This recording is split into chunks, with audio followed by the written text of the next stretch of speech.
박삼득 국가보훈처장이 이승만 전 대통령 서거 55주기 추모식에서 이 전 대통령을 대통령이 아닌 박사로만 7차례 지칭한 것을 두고 논란이 거세다. 19일 열린 추모식에서는 일부 참석자들이 박삼득 똑바로 해라며 강력히 항의하는 소동이 벌어졌다. 박 처장은 이날 이 전 대통령의 거처였던 서울 이화장에서 열린 추모식에서 엄숙하고 경건한 마음으로 이승만 박사의 55주기를 맞았다며 자유민주주의 대한민국에 헌신한 박사님께 깊은 경의를 표하며 머리 숙여 명복을 빈다고 말했다. 그런데 박 처장의 목소리가 너무 작아 뒷자리에 있던 참석자들이 잘 알아들을 수 없다며 불만을 터뜨렸다. 일반 시민으로 추모식에 참석한 한 50대 남성은 박 처장을 향해 밥도 안 먹고 왔나? 안 들린다고 항의했다. 시민들 가운데에서는 소리 좀 크게 해. 이 사람아 보훈처 사람들 왜 이렇게 목소리가 작냐는 말이 나왔다. 그래도 박 처장의 목소리가 커지지 않자 시민들은 그렇게 하려면 관도 보훈처가 뭐하는 곳이야? 들리게 해야지라고 항의했다. 행사장 분위기가 어수선해지자 추모식 진행이 어려워질 것을 우려한 또 다른 시민이 나서서 조용히 합시다라며 제지하기도 했다. 보훈처가 뭐하는 곳이야? 이날 추모식이 진행된 오전 11시에서 낮 12시 사이에는 이른 아침부터 내리던 비가 그쳤다. 참석 인원은 행사를 주최한 보훈처가 예상한 70명보다 훨씬 많은 100여 명에 이르렀다. 내빈석에는 천막과 의자가 마련됐지만 일반 시민을 위한 배려는 없었다. 뒤로 밀려난 시민들은 젖은 땅바닥에 앉거나 선체 추모식을 지켜봐야 했다. 이날 연단에 설치된 마이크에 기술적 결함은 없었다. 박 처장보다 앞서 같은 조건에서 마이크를 잡은 주호영 미래통합당 대표나 뒤이어 연단에 오른 인복일 건국기념보급회 뉴데일리 회장은 별 문제 없이 추모사를 끝냈다. 박 처장은 추모사 도중 행사장 뒤에서 소동이 일자 이를 인식한 듯 이내 목소리를 크게 냈다. 그는 다시 한번 박사님의 서거 55주기를 맞아 깊은 추모의 마음을 바친다며 추모사를 마무리했다. 하지만 박 처장이 이승만 전 대통령을 대통령이라고 부른 것은 임시정부 초대 대통령이라고 소개한 부분이 전부였다.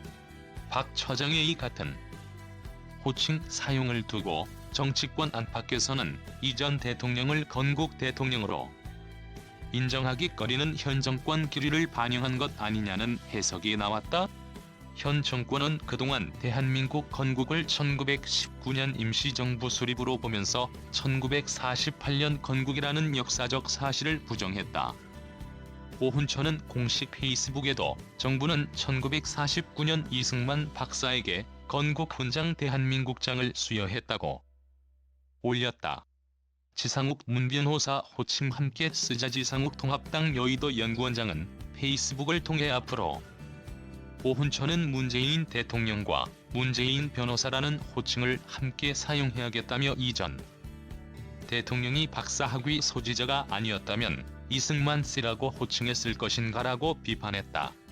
윤희석 미래통합당 부대변인은 20일 논평에서 정부를 대표해 추모식에 참석한 국가보훈처장이 대통령을 대통령이라 칭하지 않고 다른 호칭을 썼다는 것은 무엇을 의미하는가라며 보훈처장은 더 진솔하고 더 책임 있는 사과를 해야 한다고 촉구했다.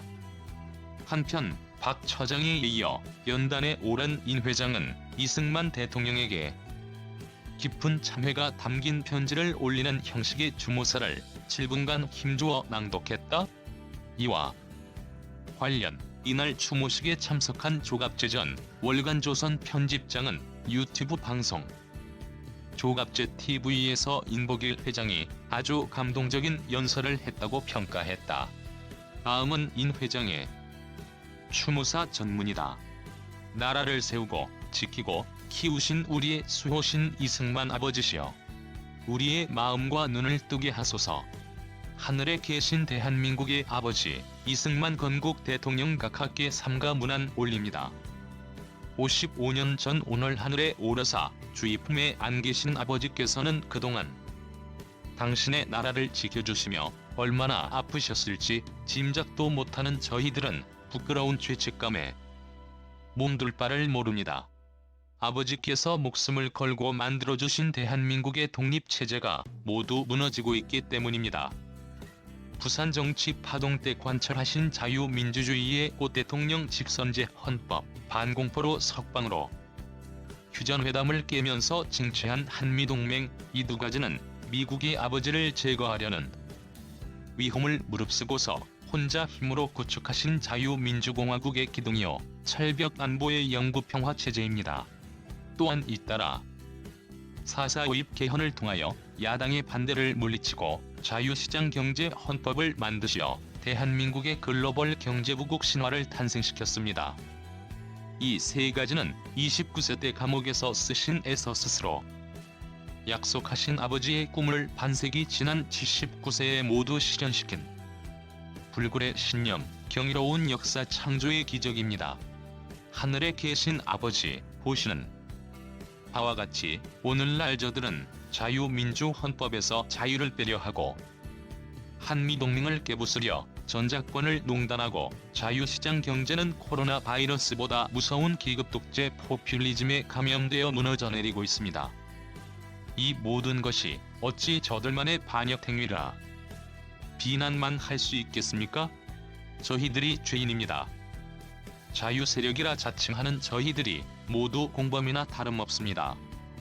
지난 30여 년간 저들의 발호를 막기는커녕 방관하고 방조하고 어울리면서 북한 악마 집단의 핵무장까지 도와주었으며 급기야 핵무기의 노예로 전락하고 말았습니다. 아버지시여 벌을